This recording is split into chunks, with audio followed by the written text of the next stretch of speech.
This Dr. Amol conference will now be recorded. Patil for e-series of guest lecture 2022 on behalf of SPG Ayurvedic Medical College and Hospital. The founder and president of our institution, Sri S.V. Gatke sir, ex-MLA of Kurchi constituency, chairman of our institute, Mr. Amit Gatke sir. I am also glad to extend warm welcome to our honorable chief guest, Managing Director Dr. Mansi Gatge, ma'am, President of today's lecture, Dr. Yasvi Gadlihatti Setti, Sir, Vice Principal Dr. Advesh Sir, HOD of Department of Kisa, our academic in charge, Dr. Arun Sir, thanks you all for gracing us with our presence. World Immunization Day is celebrated every year on November 10th. This day is celebrated to make people aware about the importance of getting timely vaccination against vaccine preventable disease. India has one of the largest universal immunization program in the world in terms of the quantity of the vaccine used, number of beneficiaries covered, geographical spread, and human resource. To achieve full vaccination immunization coverage for all children, the government of India launched Mission Indradhanusha in December 2014. The ultimate goal being to ensure full immunization with all available vaccines for children up to 2 years and pregnant women. In detail regarding the applied aspect of vaccination, I would like to welcome today's guest speaker, Dr. Vinayak. He has completed undergraduation from PM Kankanodi Ayurvedic College, Rajiv Gandhi University, and post-graduation department Kaumarabhritya completed in Sri BM Kankanodi Ayurvedic College, KL University. He had stood first rank in Kai Chikitsa department, third year BMS, and he has secured gold medalist in MD Kaumarabhritya. He has presented 4 international articles. Now I will convey to start next presentation as applied aspect of vaccination in children. Thank you, Dr. Amol. Myself, Dr. Vinayak, Associate Professor, Department of Kaumarabhritya. It is a delay for the today's webinar. Sorry for that. So we'll start the webinar. Applied aspect of vaccination in children. As we know, the vaccination is very important in day-to-day practice because of the large number of the infectious diseases. So the contents of my seminar are introduction, immunity, vaccine types, vaccine efficacy and safety, injection procedures, acute adverse effect following immunization, cold chain, individual vaccines, summary and conclusion.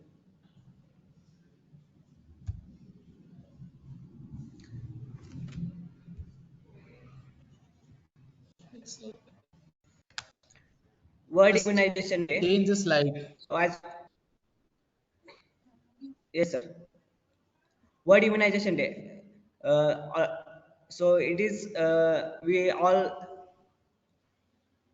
know that World Immunization Day is on November 10. This day is celebrated because we have to make awareness in the public that we have to do the vaccination regularly or in time against the vaccine preventable disease. So vaccine is a substance that is introduced in the body to prevent the disease produced by certain pathogens. And vaccination is a process where we are distributing or administrating a vaccine as is referred as a vaccination. So this vaccination is mechanism of vaccination is closely related with the relies on the immune system or immune response. So as we know, the immunity is of two types: innate immunity and adaptive immunity. So innate immunity we can consider it as a like it is a BSF soldiers, and adaptive immunity is like a our Indian army. So innate immunity like skin barriers, then some of the cells are take participate in the immunity, innate immunity, and it is a response is antigen independent, means there is no requirement of a antigen. But in adaptive immunity, antigens are dependent. Innate immunity is a immediate response, while in adaptive immunity there is a time requirement for development of the immunity. So there will be a maximum lag time there present between the exposure and response.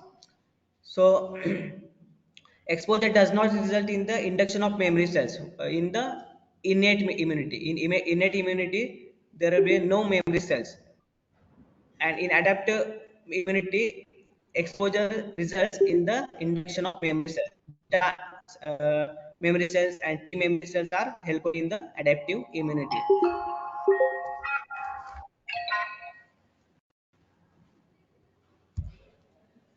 So coming to the types of vaccine, as we know the vaccine,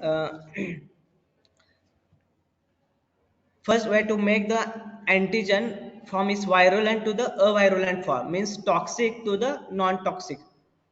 That's in that format we have to introduce the vaccine. So there are different method and different types of the vaccine depending on the methods.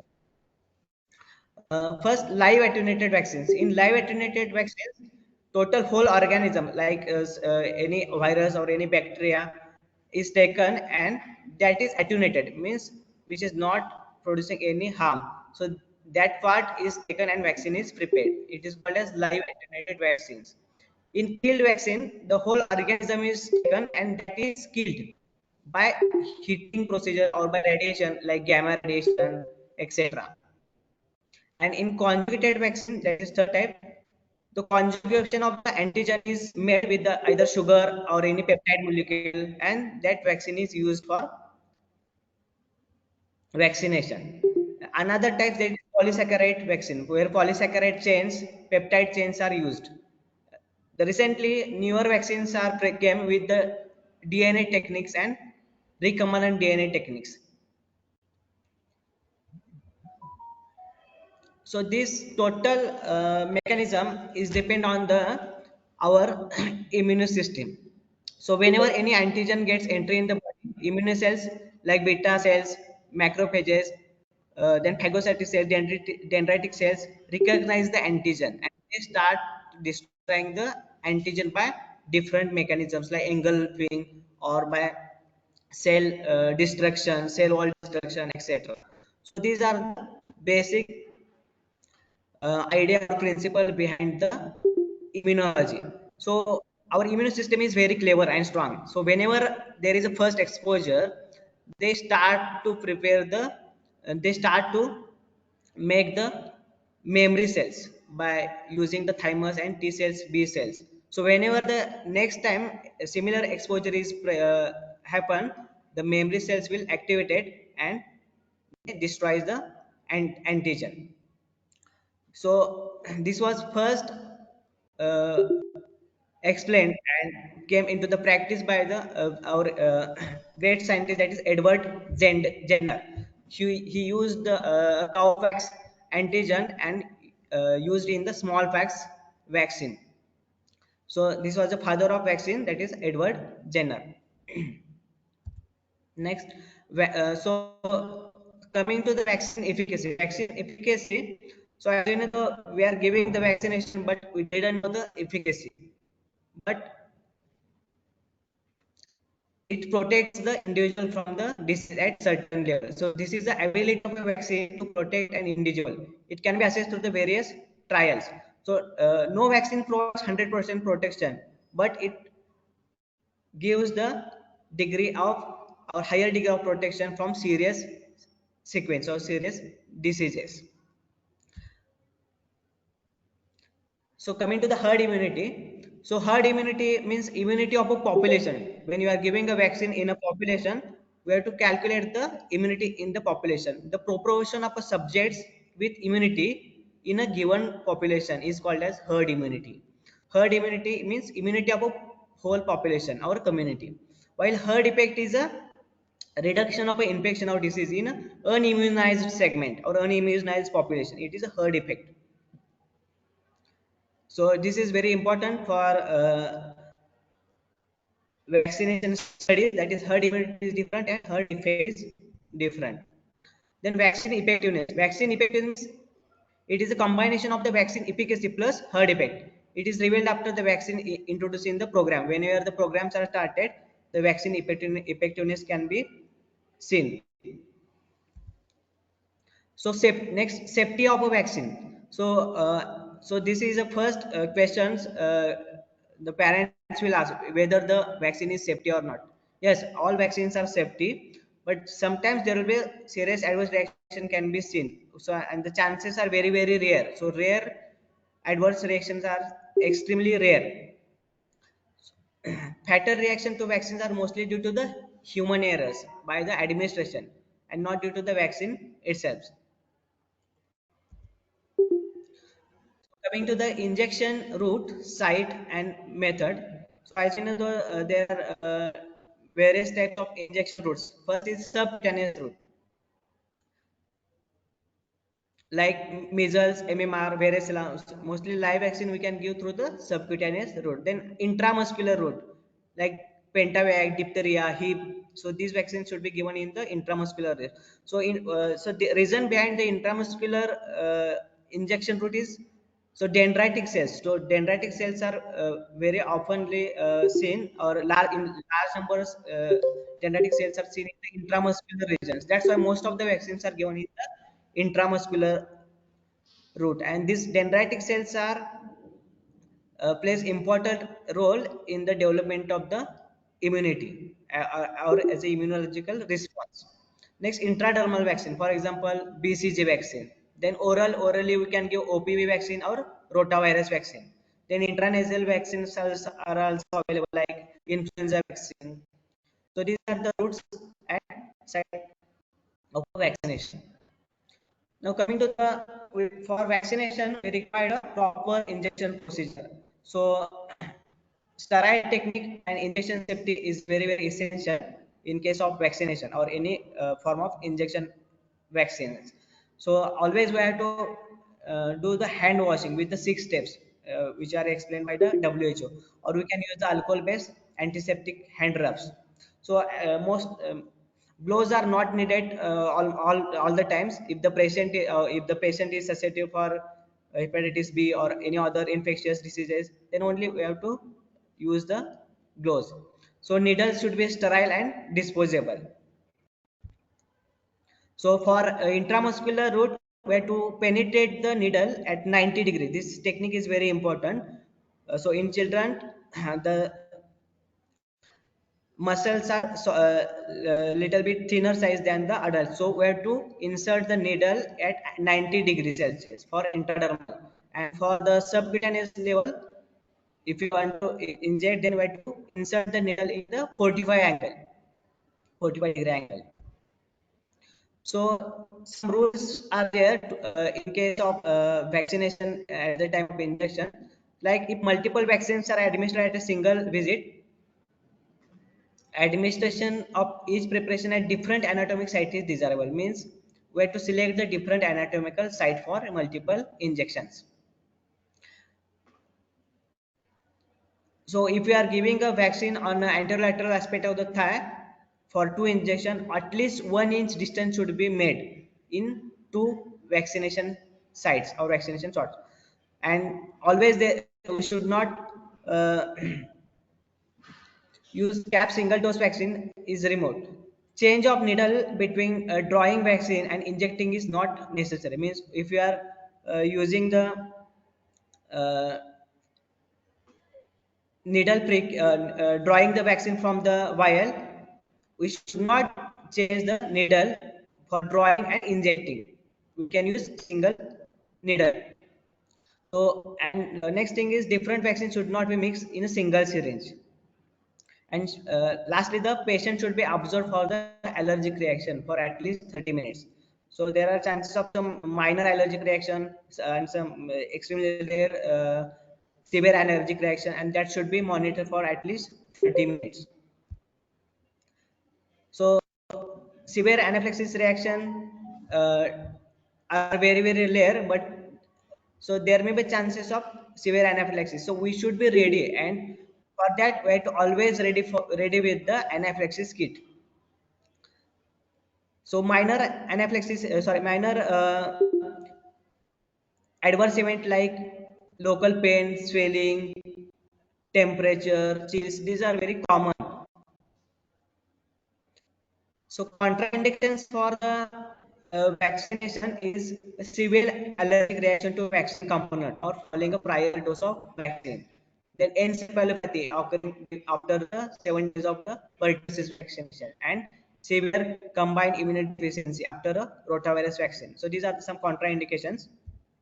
So for keeping this allergic reaction, we have to keep a anaphylaxis kit always ready with ambu bag, then IV access, cannula, oxygen cylinder, oxygen mask, and most important injection adrenaline, which is of 1:1000 solution. Then injection hydrocort and normal saline. So these we should always keep ready aside the or in the vaccination room.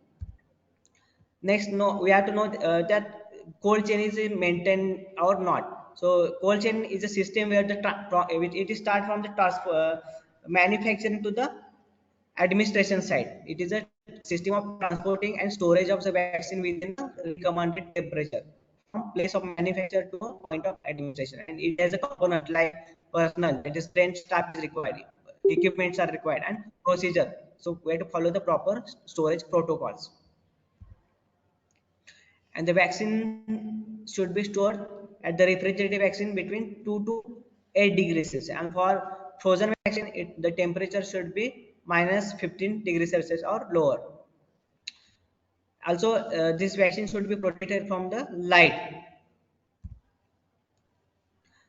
So many vaccine on many vaccines there are while monitors are labelings are present. So this vaccine while monitor is a label containing heat sensitive. So these labels are heat sensitive material which is placed on a vaccine while to register the cumulative heat exposure.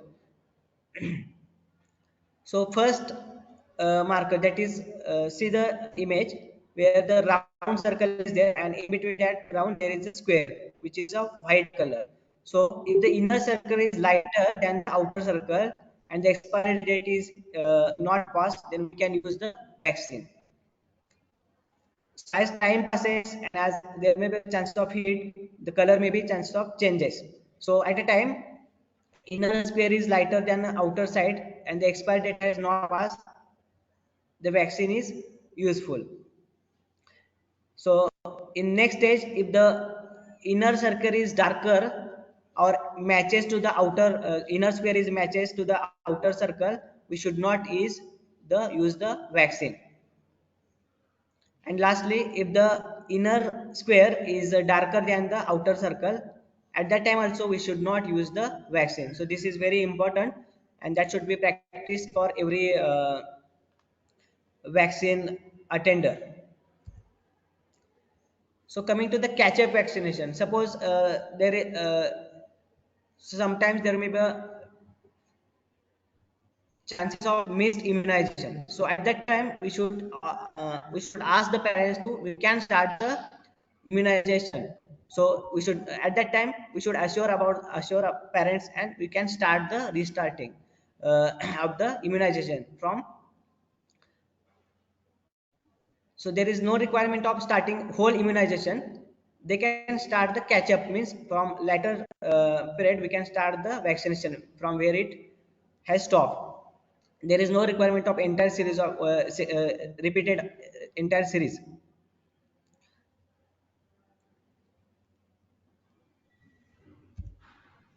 So now we will see the uh, individual vaccine. First is BCG vaccine, that is Bacillus calmette-guerin vaccine. So as we know, though it is a oldest vaccine and it is used in humans since 1921, and it has a very good efficacy, almost 95 to 98% efficacy is seen in case of BCG vaccine. So BCG vaccine should be given at the birth. So at the birth means uh, we should give the vaccine within 24 to 72 hours. This is very important. And the site is intradermal and dose is 0.05 ml. So if we miss the vaccine, we can catch up the BCG vaccine up to 5 years.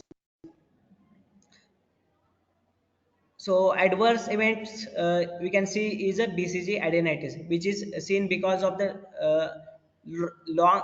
wrong administration of the vaccine. If we give the vaccine subcutaneous level or IM level, then there will be a chance of BCG adenitis. Okay, if the proper route is there, that is intradermal route, and the wheels is almost 5 wheel is occurred, then there will be no chances of adverse event. Next, hepatitis B. Hepatitis B. So this vaccine should be given at the time of birth and within 48 hours. So the birth dose can reduce the perinatal transmission. So this is very important. So there may be chances of perinatal transmission in the newborn. So this transmission is reduced by up to 40% in hepatitis B disease. So this is given at the birth 6 weeks, 10 weeks and 14 weeks and later booster dose. So the catch-up dose also we can give if the patient miss the hepatitis B, we can give the 3 doses at 0, 1 and 6 months. So adults also can take the vaccine, hepatitis B vaccine at the 0, 1 and 6 month. So if the So along with this vaccination, we have to advise to take immunoglobulin. That is immunoglobulin for hepatitis B. So simultaneously with the immunoglobulin for hepatitis B as well as vaccine.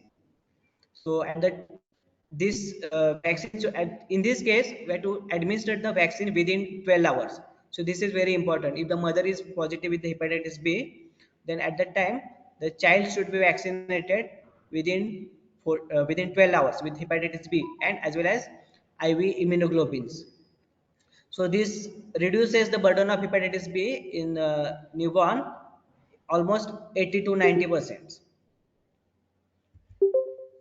Next, polio virus vaccine. So this polio vaccine is available nowadays in the two form, that is oral polio vaccine and inactivated polio vaccine. So OPV, as you know, the oral polio vaccine given at the time of birth and subsequently in the 6, 10, 14 weeks and booster dose. And every year there will be a national immunization day. On that day, the polio vaccine is given to all the children under the age of 5. Dose is 2 drops or 0.1 ml. So this is very important.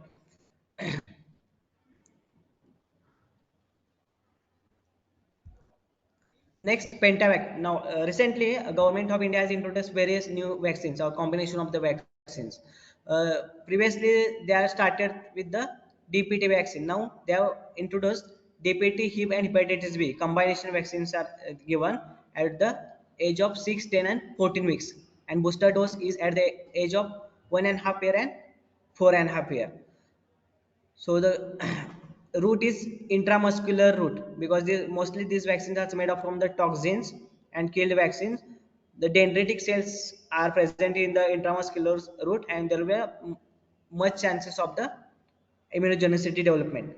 And the booster dose are requirement for the enhanced immunity. So suppose for the first dose, uh, almost 10 to 20% memory cell will activate, memory cell immunity will be formed.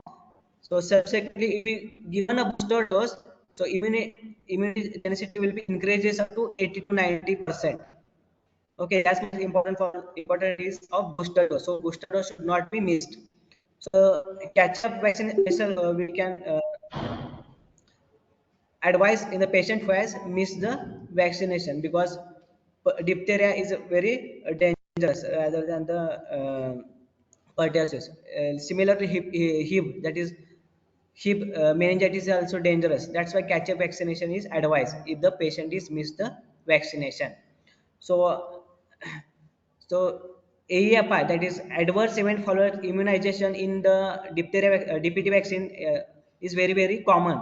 So most of the time the patient gets the localized swelling, pain, tenderness, and patient is crying at the whole the day. So this is very common allergic reaction seen after the DPT vaccination. And sometimes the patient get convulsions, irritability. This is also seen in the some of the cases. Almost there will be chances of 1 as ratio is 1 as to 1000. So and there will be chances of the severe anaphylaxis reaction to a DPT vaccine because whole cell is used. Now that's why nowadays cellular vaccines are introduced, which are having very less adverse event. Next, MMR vaccines. So as I now previously explained, MMR vaccine is given with subcutaneous route at the age of 9 months, and booster at the 15 to 18 months, and second at 4 to 6 years. This should be given subcutaneously 0.5 ml. Next, rotavirus vaccine. So, so this vaccine is given to the oral route, and doses there are different doses from the different companies like Rotatec, Rotacil, uh, Rotovac. Okay, 0.5 to 2.5 ml is a different doses for rotavirus vaccine. So minimum age is 6 years. Means we have to start the rotavirus vaccine at the 6 weeks. It is minimum week. Maximum is, age is 15 weeks. Means before 15 weeks we have to start the rotavirus vaccine and to be completed by 8 months. This is very essential. We should not allow the catch-up vaccination for the rotavirus vaccine if the 8 months are completed. Okay. Next, pneumococcal vaccine. So this vaccine has made a history for in the prevention of mortality and morbidity in case of pneumococcal diseases. So as we know, the pneumococcal diseases are very uh, major cause in case of morbidity and mortality in the worldwide. So as we know, the according to the WHO, pneumococcal disease is the first number one vaccine preventable cause among the deaths among the infants in children younger than 5 years. Means this vaccine can prevent the pneumococcal disease and pneumococcal deaths almost 90%, almost 90 to 100%. This vaccine can help in the reducing the morbidity and mortality. Even in America also, every 5 minutes the two childs are die because of the pneumonia. So this is America is a developed company, and this was a scenario in America. So we can think about the Indian population. So the ratio of the mortality is very high in the pneumococcal cases in India. So recently, government of India has introduced the pneumococcal vaccine in national immunization program in some of the states. So the pneumococcal vaccine should be given at 6, 10, 14 weeks, and booster dose should be given at 1.5 year, and the dose is 0.5 ml. So we can give a catch-up vaccination for the pneumococcal vaccine up to 5 years. So up to 5 years we can give a catch-up vaccination. So these are the some important vaccination I have covered. So other vaccines are there which can prevent the various infection, like varicella vaccine, which can prevent the chickenpox. Then hepatitis A vaccine, typhoid vaccine, influenza vaccine. Then human papilloma virus. This is very important.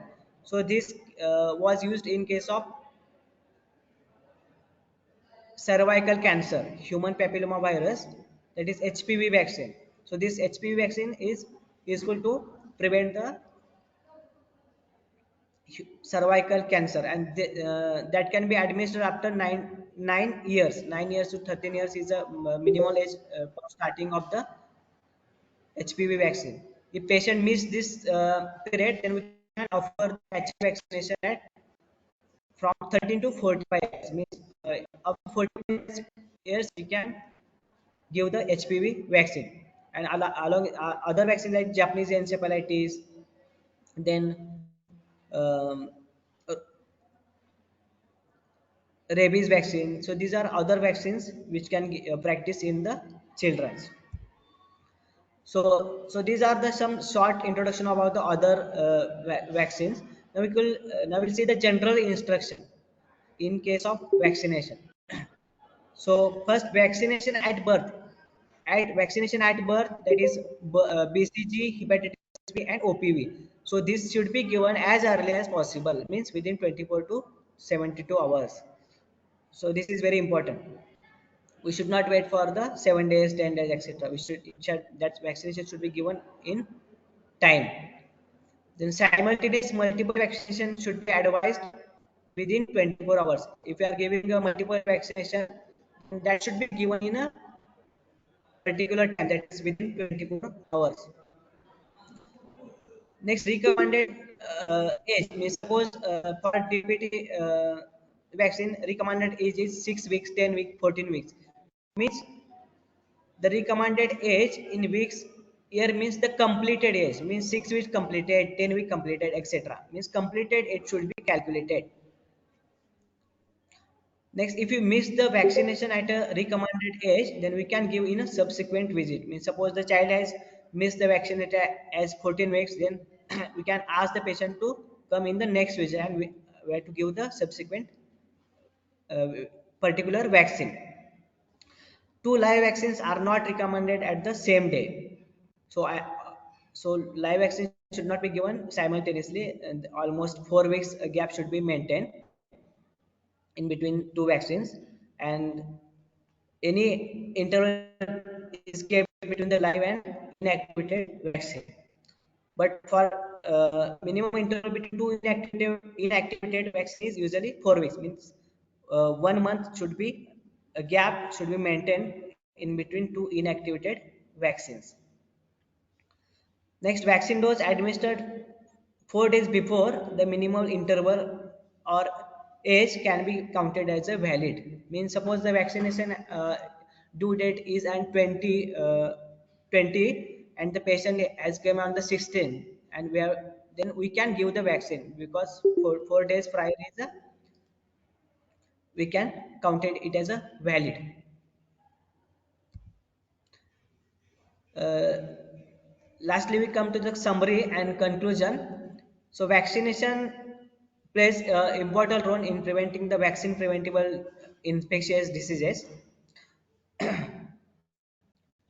But to remember that no vaccine provides 100% protection, though most of the vaccine offer high degree protection. Next, vaccines are the most cost-effective tool for preventing death and disability from the infectious diseases.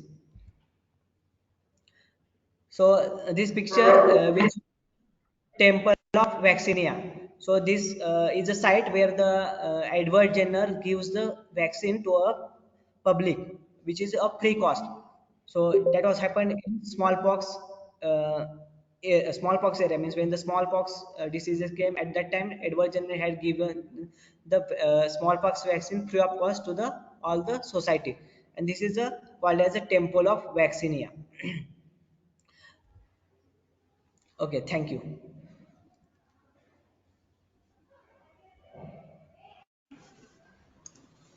Thank you, sir. The session is open for discussion now. Students, if you have any queries, you can unmute your mic and then ask, or else you can drop few questions in the chat box also. So first question, that is why the booster dose are required. So booster dose are required because of to enhance the immunity. Suppose first we are given a first dose, the immunogenicity will be suppose immunogenicity is be developed up to 20%. Means 20% child is free from the protection of the particular disease. If we given a subsequent or booster doses, the immunogenicity will be enhanced to almost 70 to 90%, and sometimes there will be chances of the degradation of the particular cells. So to boost that, we have to give the booster dose. Thank you, sir. Sir, there is one more question from Samashti. What kind of preservatives are used in vaccines, sir? So for vaccine, most of the time aluminum hydroxide is used as a adjuvant or preservative.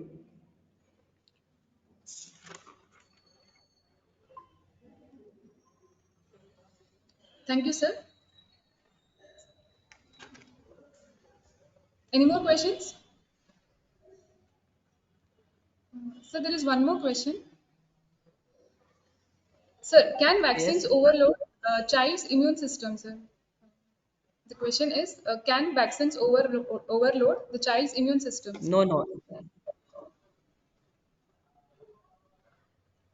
Actually, there are no data that there is no actually there is no system to calculate the particular immunity level. Okay, means we could not show that the child has overloaded for all the immunity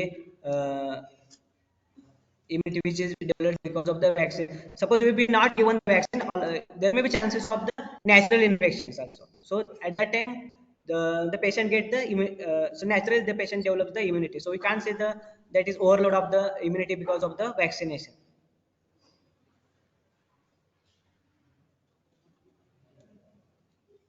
Any more questions from students?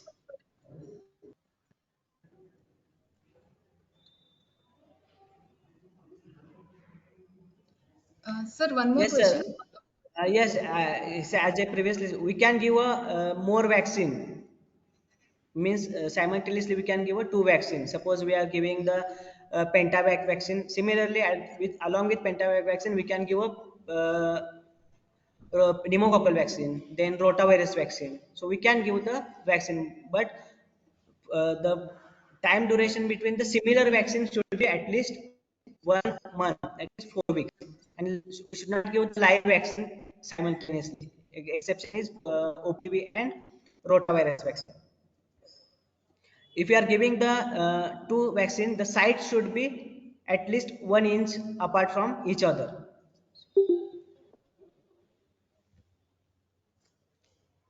Thank you, sir.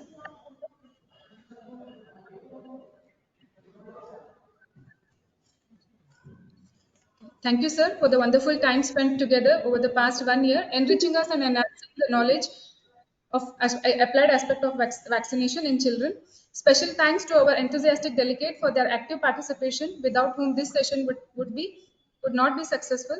It feels immense pleasure to thank the founder member Shri S.B. Ghatke sir, our source of energy, Chairman Mr. Ghatke sir, Managing Director Dr. Mansi ma'am for their encouragement, guidance and support. We would also like to thank our principal, Dr. S.V. Kadihali Shetty sir, Vice Principal, Dr. Advesh Adkiri sir, Event Coordinator, and finally the technical team, Dr. Vishal sir, Mr. Rishi, Mr. Sandeep, and other non-teaching and teaching staff of our college. We would like to thank the delegate once again who have graced the lecture and made it a grand success. To end with, Thank vaccines you. are the most Vaccines are the most cost-effective healthcare interventions. A dollar spent on a childhood vaccination not only helps save a life, but greatly reduces spending on further healthcare. Thank you once again, sir. Thank you, sir, for giving me a wonderful opportunity. I will thank Dr. Principal Sir Gadiari Setti, Dr. Advesh Arkari, Dr. Amal Patel, and Dr. Rajini Kamte. Thank you very much. Thank you.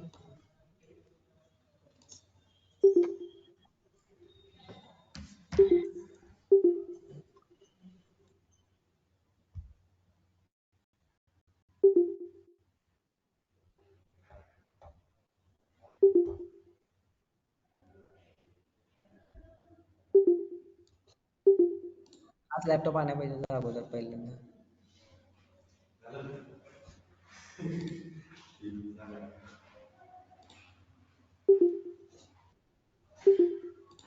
माझ्या ड्रायव्हरचा problem झाला. मला वाटलं हा सुरू असेल म्हणून मी आणून ठेवला. तर ह्याचा पण प्रॉब्लेम ह्या झाला असतं तेवढा